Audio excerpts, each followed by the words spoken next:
Today we're going to be looking at a topic which, well, it's going to be a little bit weird for us because after the stuff that we've been doing, okay, where we've had all kinds of crazy integrals that we've encountered, and also a problem with me finding my pen. Give me a second because the pen has disappeared. How did I manage to lose my pen? I swear there was a pen around here somewhere. Okay, well, my pen has disappeared, so we're going to have to find a new pen. Okay, so the point is, we have been looking at these kind of really crazy integral problems, and what we're going to be looking at today is actually a topic where the integrals that you get are usually pretty straightforward. The tricky part is going to be more in the derivation of what we're talking about, okay? So in order to explain this, because in my opinion, the book's explanation is really kind of confusing to me. So I'm going to try to explain it in a way that I hope will make some sense. And if you have questions, let me know, because it's a bit of a tricky idea. So here's what we're going to be talking about. We want to talk about how would you find centers of mass? And in the process, we're going to encounter a certain quantity called a moment, which will help us in finding centers of mass. And so let's suppose that we start off with a bunch of masses on a line. So we have like, here is M1, here is M2, here is M3, and maybe we have more than just three. I'm just going to draw three for the sake of example, but really we have, masses M1 through Mn. Okay, so in general. And each one of them has a location. So we will say the location here is, X1, X2, X3. I think you get the idea. How do you find the center of mass of this system? Well, a center of mass is kind of a weighted average, very literally weighted average, in the sense that the average is weighted by the mass, the weight. Technically, weight and mass are slightly distinct, but they're kind of the same thing.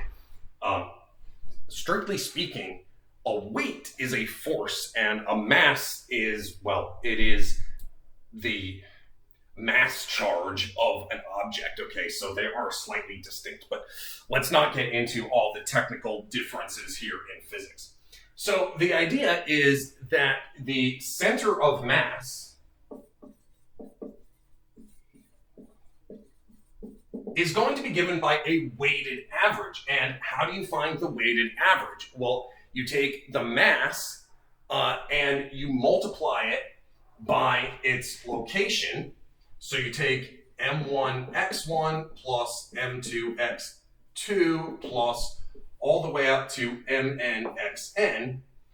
But then you gotta divide it by the total of the masses. So M1 plus M2 plus all the way out through Mn. And this gives you your center of mass. Now, why is this useful, helpful? How does this relate to calculus? That's probably what you are wondering. Well, the answer is that in calculus, we sometimes want to, not so much in calculus, I guess I should say in physics, one of the problems that people have is maybe we've got some sort of weird shaped object and we want to find the center of mass of it.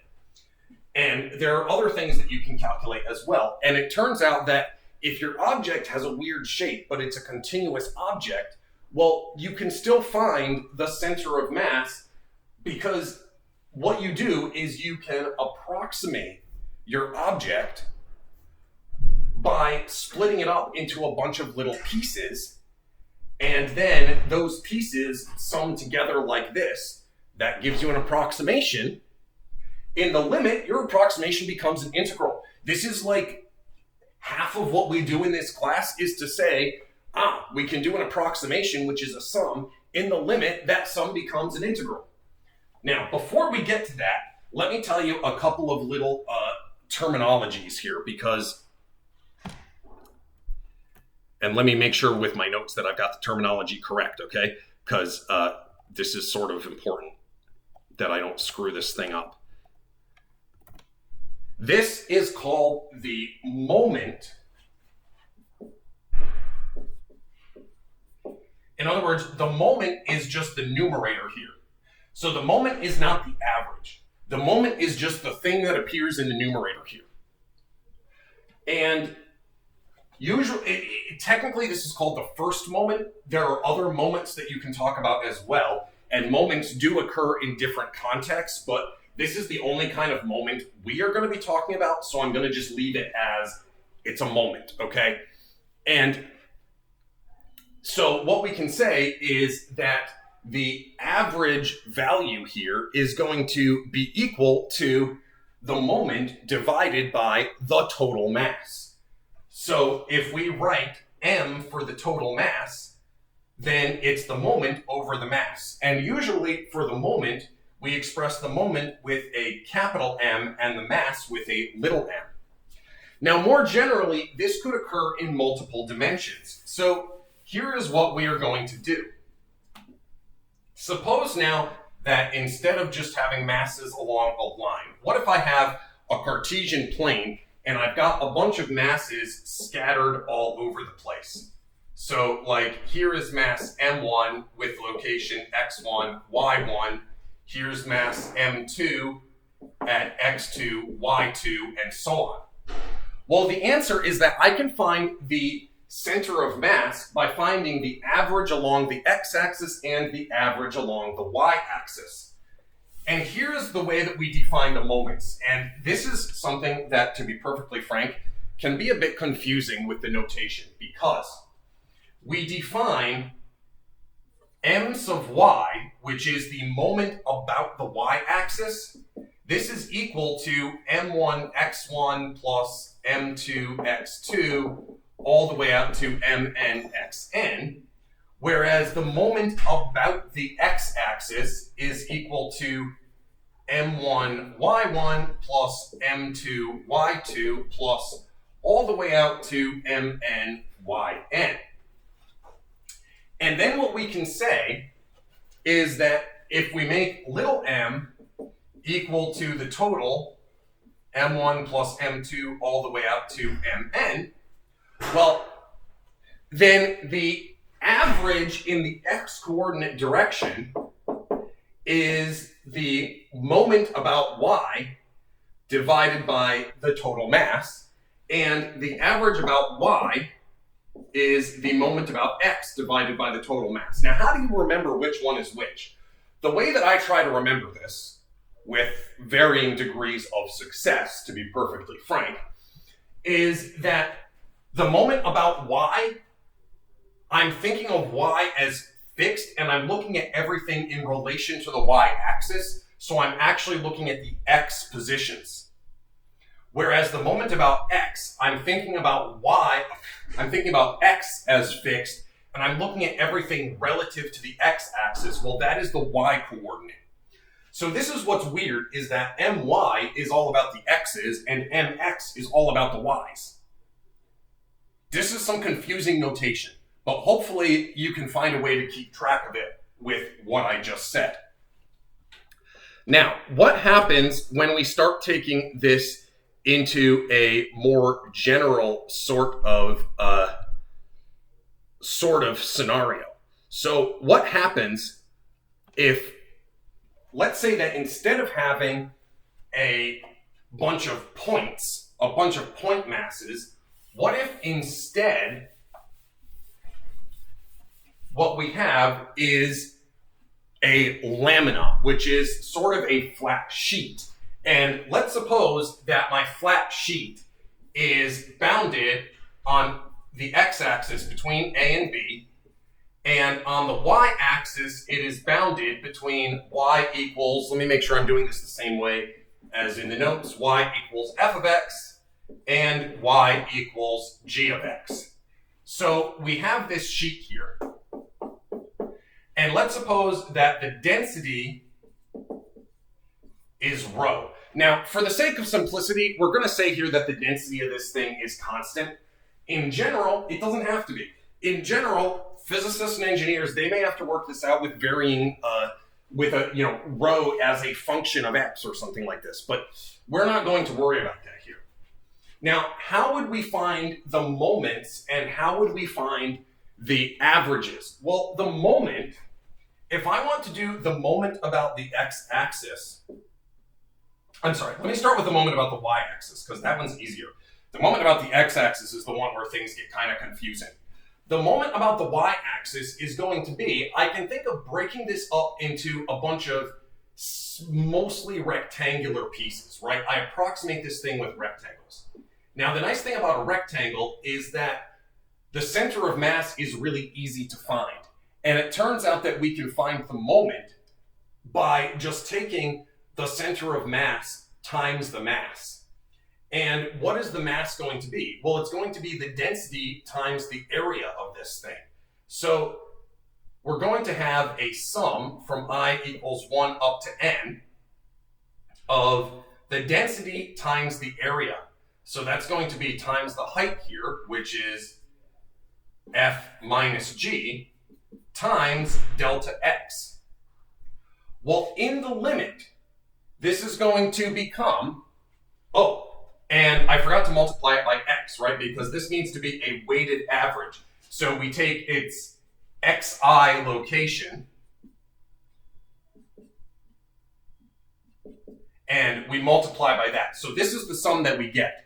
And in the limit, this is going to become the integral from a up to b of rho times f of x minus g of x times x. So we throw on an x, and then we have dx. I apologize, I had to kind of squeeze that in there.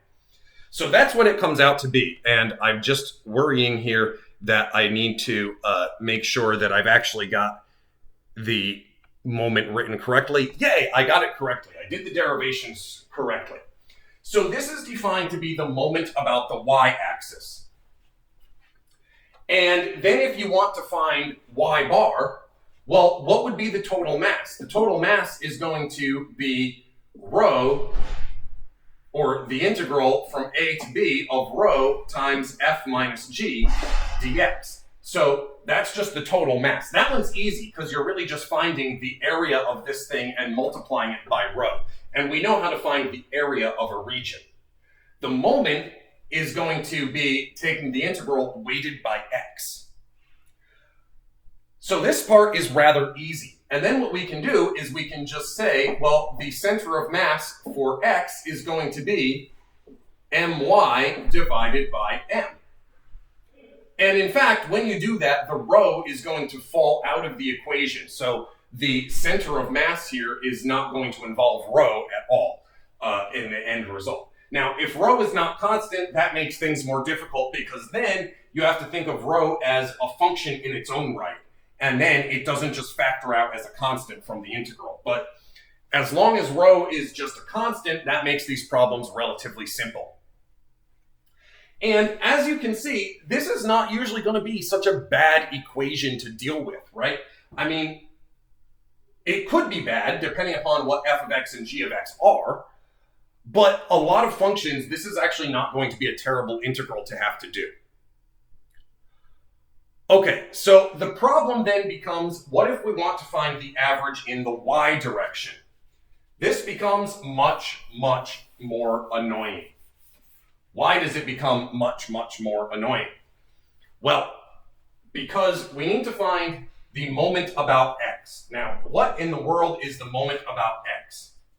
We need to take, and this is where I feel like the book is a little confusing, and I'm hoping my explanation will be clear. We got to take rho, then we're going to have f of xi star minus g of xi star. Then we're going to multiply this by this distance here, which is the average of these two numbers.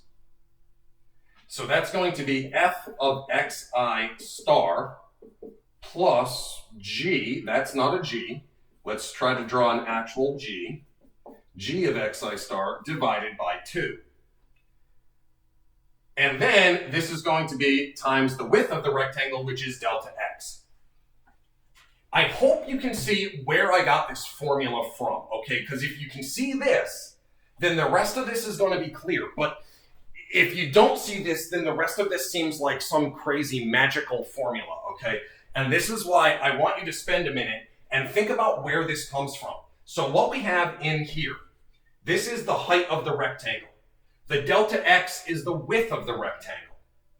This quantity here, this fraction, is actually the y value of the center of mass of the rectangle. And that's what's really important. Why is that important?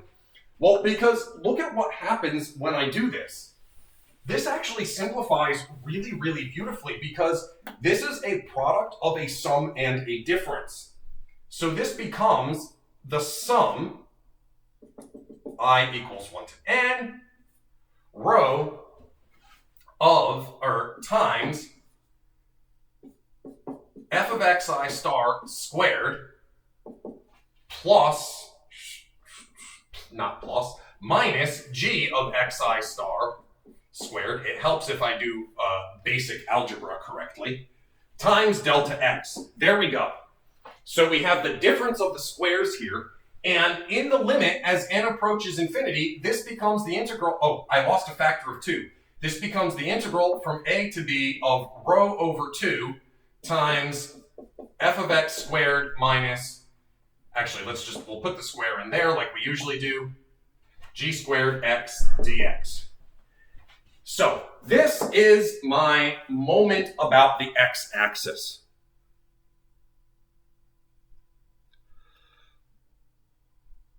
Okay.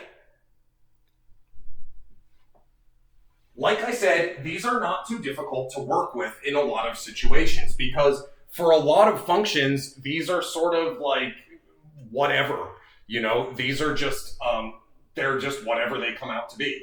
And that's all we get.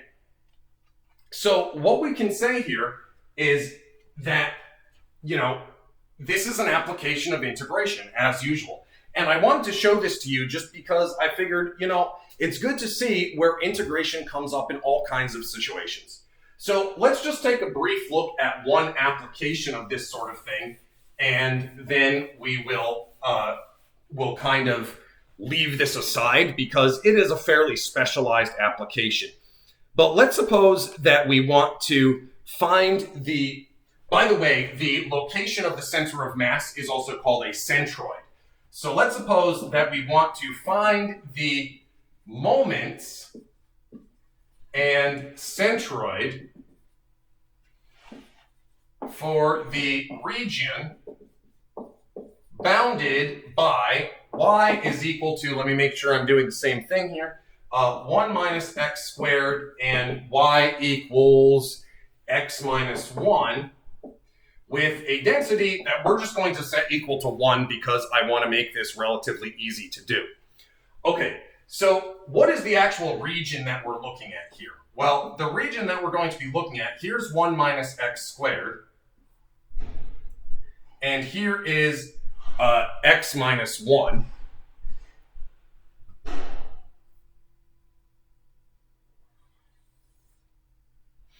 And wait, that's not x minus 1, that's x. What in the hell am I drawing here? There we go.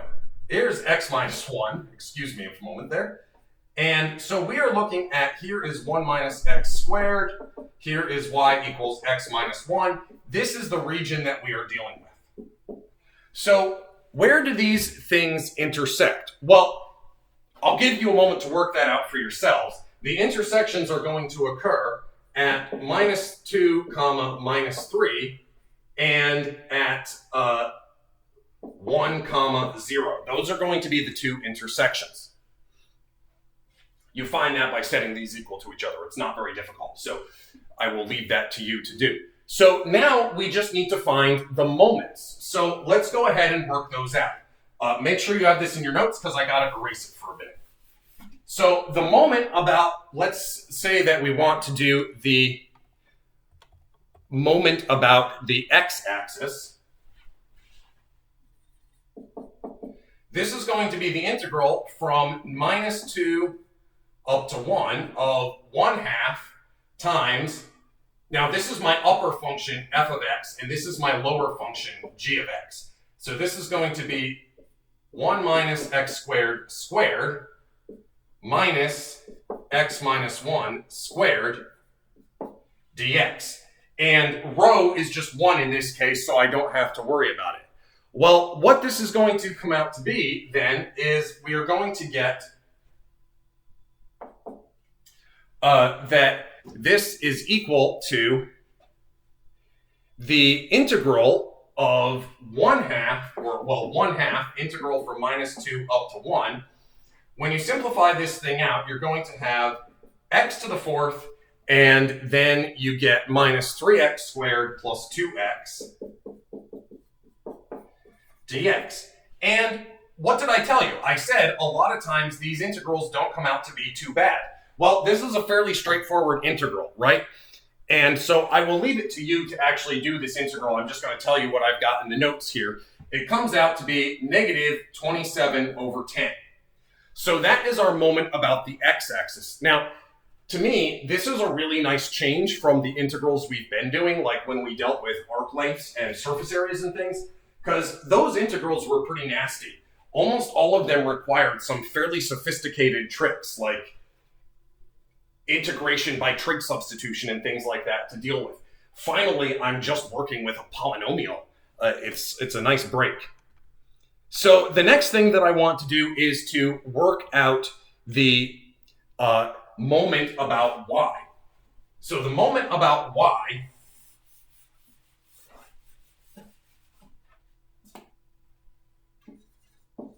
is going to be equal to, this one is actually even simpler. It's the integral from -2 up to 1, and this time we just have x times f of x minus gx. So this is going to be x times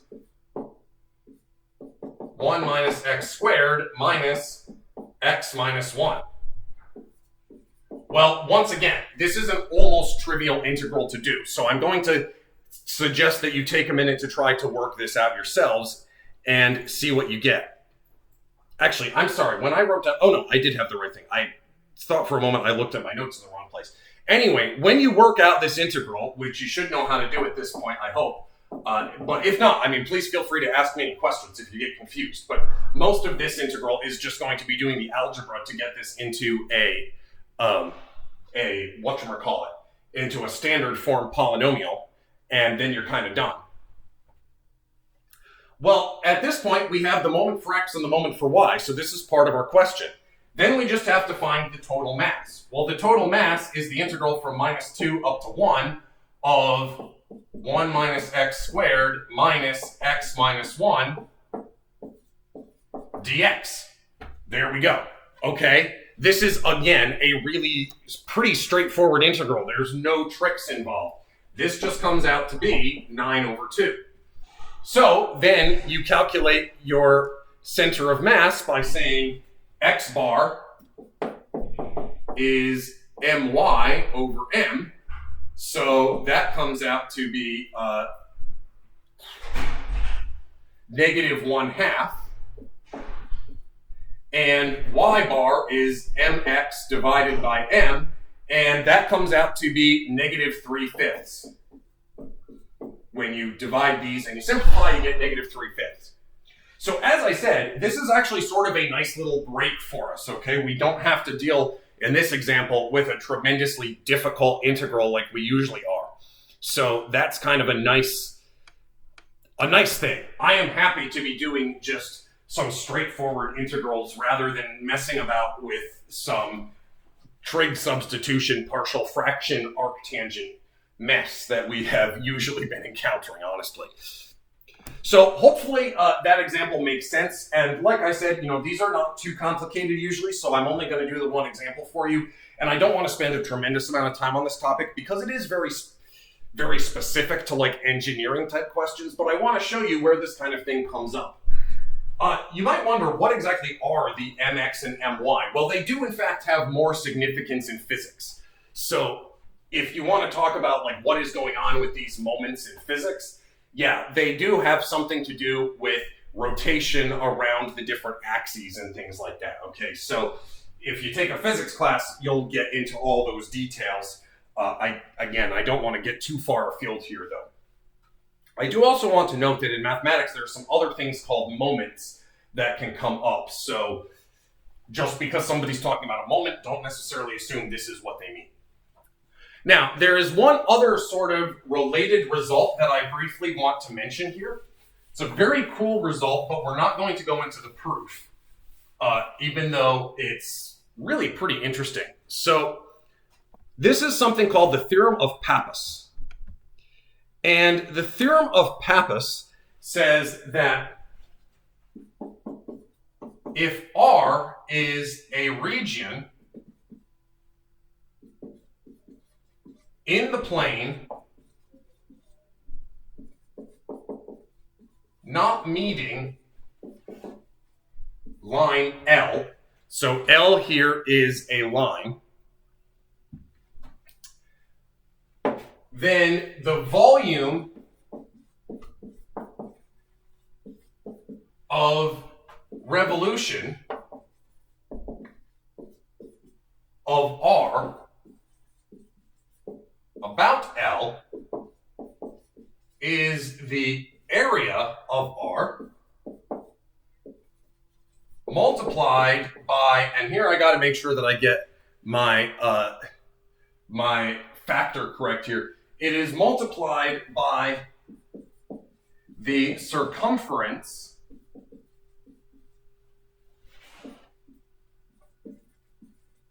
traversed by the centroid as we do this rotation. So what's going on here? What we're saying is if this is my L, so I'm going to rotate some region.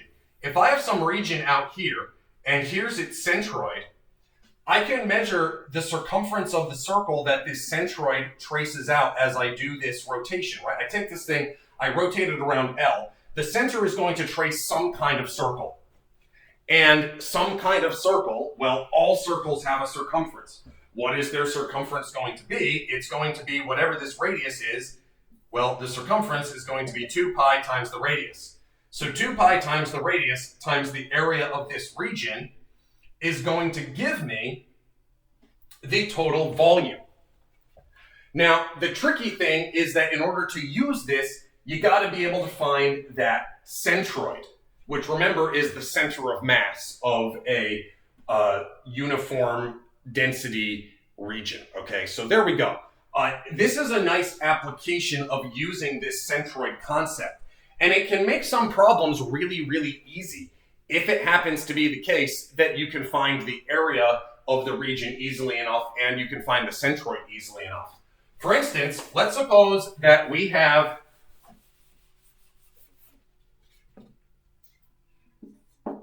a circle of unit radius centered at 2, 0 is rotated about the y-axis. And we want to know what is the resulting volume. Well, this would be rather tricky to do by our methods before, because our methods before, they involved these various ways of cutting up the circle, and cutting up a circle is surprisingly annoying, right? The only ways to cut up a circle, they involve square roots and things like this. It is not pleasant. However, using the theorem of Pappus makes this thing trivial. Why? The area, because here's what's going on. Here's the y-axis, right? And then here's my circle. It's centered at 2, 0, and it's got radius 1. So the area is equal to pi r squared, which is pi. Now, the centroid of a circle is fairly obvious. The circle is symmetric about this point. So the only place that the center of mass can be is at the center. In fact, this is part of a more general result, which says that if a region is symmetric about a certain line, then its centroid has to sit on the line. And if a region is symmetric rotationally about a point, then its centroid has to be that point. Why is this true? Well, the idea is that if it's symmetric under some change, then that change cannot move the centroid. So if it's symmetric about a line, then the centroid can't be off the line, because then it would move when you flip the figure over the line. if it's rotationally symmetric about a point, then the centroid can't be away from the point, because if the centroid were somewhere else, then when I rotate the figure, it would move the centroid. But that would be a contradiction, because I would have two different centroids. So in fact, the centroid is going to have to be the center.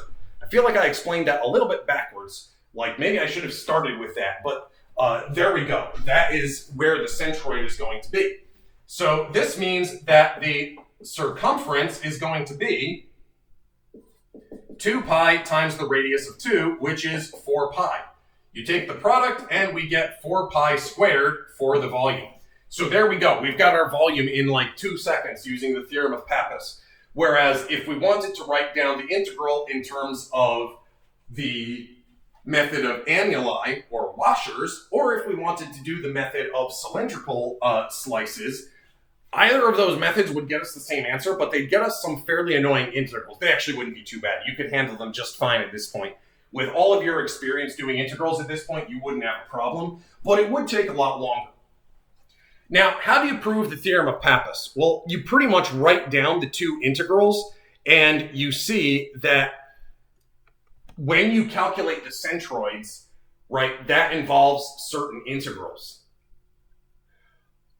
But when you calculate the volume, it pretty much involves another set of integrals, and you see that they come out to be the same. So again, I'm not going to get into a lengthy discussion of why this is true, but if you are interested in seeing the full proof, you can just do a search for the theorem of Pappus and look at the proof. It's not like it's a hard proof. I just don't really feel like it's something we should spend a lot of time on at this juncture.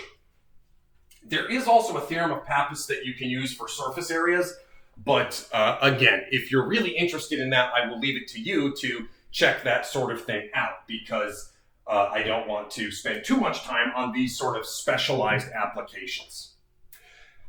Anyway, that covers, I think, everything I wanted to say about moments, centroids, and the theorem of Pappus application. So we're not going to do an extensive amount with this, but I did just want you to be aware of it.